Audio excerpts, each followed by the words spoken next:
Is early access on Steam a bad thing? More and more, I see a lot of games that are in early access, or I see games that stay either in early access or beta for an extended period of time. Sometimes it's clear that this is time that's well spent. You can see noticeable improvements to the game with each patch, and the devs have a clear goal and a clear scope. For example, with the game Last Epoch, this was very apparent to me. Their plan is to make an action RPG that's somewhat in the same vein or style as Path of Exile, but a little bit more casual-friendly and a little bit less complex, without being as simplified as something like Diablo 3. But then you have games which change completely during their early access period. If you look at Wolcen Lords of Mayhem, another action RPG, the game that I first played in Alpha, which was technically classified as early access on Steam, was completely different from the game that I played in Beta, which was different again from the game that released. So in this case, someone could easily buy into Wolcen Lords of Mayhem and not really get the game that they paid for when it's all said and done. And then, on the other hand, you have projects like Craftopia, a game which showed a lot of promise when it first released. The problem is, the development of Craftopia has almost completely stalled. The developer spends more time adding new things than they do fixing old problems. And while it certainly hasn't gotten to that point with Valheim, there are definitely concerns at the pace of progress with the game's development. And in the case of Valheim, I'm hoping that the development team was just a little bit too ambitious and a little bit underexperienced, so they overpromised and they're trying to catch up to that now. But once they do, hopefully they'll scope future things better. And so this raises the question, am I doing my audience a disservice when I recommend a game that's in early access? And it's something that I've struggled with, especially as more and more indie developers approach me with a beta key for their game that's in early access. Because, on the one hand, I don't want to just say, it's in early access, so I'm not going to look at it. But on the other, I do have concerns about what if a game's good when I play it, but future updates make it worse? What if a game is close to being good, and would be if certain things are fixed or changed, and while the developers promise to do that, they never deliver? Or what if by the time a game releases, it's not reflective of the state when I reviewed it? Unfortunately, I don't think there's an answer here. It's why I didn't talk about the game Deflector, but I did talk about Ghostlore and Sea Horizon. In the case of Ghostlore, it played really well. The game certainly had flaws, and there were certainly things that needed to be fixed. In fact, there still are. But the experience as it was felt worth the price to me. In the case of Sea Horizon, the reason that I decided to cover the game was because, yes, it is an early access title, and yes, it is rough, but it has a demo. And so you can play it for yourself. You can decide, is this game worth it to me, or is it not? Do I want to wishlist it and wait, or is this a genre that I'm not really that interested in? So if any indie devs are watching this, I have one very major piece of advice. Have a demo. Because when you have a demo, I can unambiguously recommend the demo to people. I can say, I have some concerns about the game. Here are my concerns, but the game has a demo, and you should play it and judge for yourself if you think the value is going to be worth it. I know that a demo takes time. A demo is prone to bugs or breaking. And it might not reflect the final game either, especially if the game changes the way Wolcen did. But it's at least something, and it at least gives both me peace of mind as a content creator, and viewers peace of mind where they can try something and get a little bit of a feel for it, rather than just going on the recommendation of a guy on the internet who likes to talk. And speaking of liking to talk too much, I've already rambled on for quite a bit, and somehow you're still here. So that means you should probably leave a like and sub to the channel, as I'm gonna have plenty more game thoughts in the near future.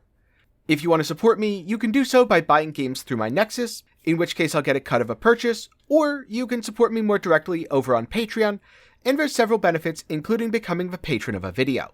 But for now, let's get back to early access games. And an example of an early access game that I could unambiguously recommend to everyone. That was Hades. Because Hades didn't feel like an early access game. It felt like a well-polished experience. And Supergiant did a very good job of taking that well-polished experience and putting in the time and effort to keep the quality standard all the way through to the game's release. When I first played Hades, I was blown away. And that's saying something because I'd already been a fan of Supergiant from playing their game Bastion. If every early access game on Steam was as polished and refined as Hades was, I'd have no problem recommending them all day long. But the reality is that, yes, Supergiant is an indie dev. And they're a relatively small team if you look at gaming in general. But if you look at indie gaming, they're actually pretty large and quite experienced. I couldn't imagine a 1 or 2 person dev team doing what they did. Now, on the other hand, Vampire Survivors is another game that's in early access, and despite it being in early access, I recommended it without a second thought. The reason for this is, first of all, the game's only $3. It's a lot easier to justify a $3 purchase than a $10, $20, or $30 purchase. And honestly, even if Vampire Survivors was $30, there's enough gameplay there that it's well worth the price tag. The thing is, would I have bought a $30 game in early access? Probably not, to be honest. So, by having a lower price, and by making price less of a barrier to entry for people, almost anyone can afford $3, not everyone's going to have 30 sitting around. Vampire Survivors was able to get a lot more eyeballs and a lot more attention. Personally, I'm at about 76 hours played, and since the game just got another update, I wouldn't be surprised if I'm hitting triple digits soon. Another example of this was Slave Aspire, a game that I picked up in early access, where the amount of content was somewhat limited, but the content that was there was well crafted enough that I felt fully confident in the game's price. And Slave Aspire is still great, by the way. If you want to check it out, I have a full review on this channel, which you can find in the card, and if that convinces you to purchase the game, then be sure to check it out over on my Nexus. I don't think releasing games into early access is bad. In fact, it's something that I'd encourage devs to do. You're getting more eyes on your game, and you're able to fund it while you do so. But at the same time, it's a mixed bag. So I don't think I'm ever going to be able to say, I recommend buying all early access games.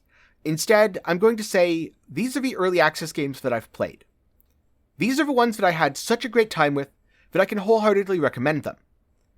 These are the ones that are somewhat imperfect, but really damn fun. These are the ones that have some really good ideas, but need more work. Play the demo and see for yourself if it's worth it. Then finally, these are the ones that have enough good ideas for me to want to still review it, but aren't worth the price tag. Maybe it's $40, or the game crashes a lot and I don't think it's a good product. Or maybe the dev has some shady history and I just don't trust them to actually finish the game. Which would suck if the game is legitimately good, but I wouldn't want someone to give a developer $20, and then 2 months later, come back to me and say, hey, I bought this game on your recommendation, and it's never going to get finished. At that point, I'd be the one who feels guilty. So if you're an indie dev looking to put your game in early access, and asking the question of, should I? Make sure it's stable, try to get some testing done on different devices, try to find someone with an older computer, someone with a newer computer, high-end hardware, cheap hardware. Whatever you can do is great.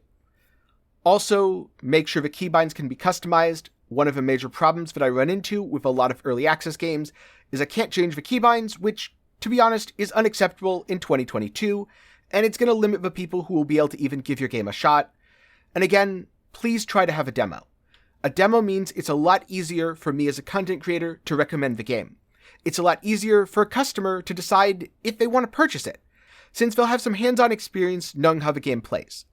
And remember, your game doesn't have to be perfect to go into early access. Talking about flaws aren't a bad thing. A player might not be able to suggest a good solution to the issues in your game, but most of the time, they're going to be able to pick out what they are a lot better than you are. As a dev, you're often far too close to the issue. So I do think it's a very good thing that Steam has early access as a policy. And I know there are going to be cases where games don't go as planned. There are going to be cases where people make a game with no intention of finishing it and just want to run away with as much money as they can. And there's also cases where a game that has an unassuming or rocky start becomes a hidden indie gem. And so now, I turn the question over to you.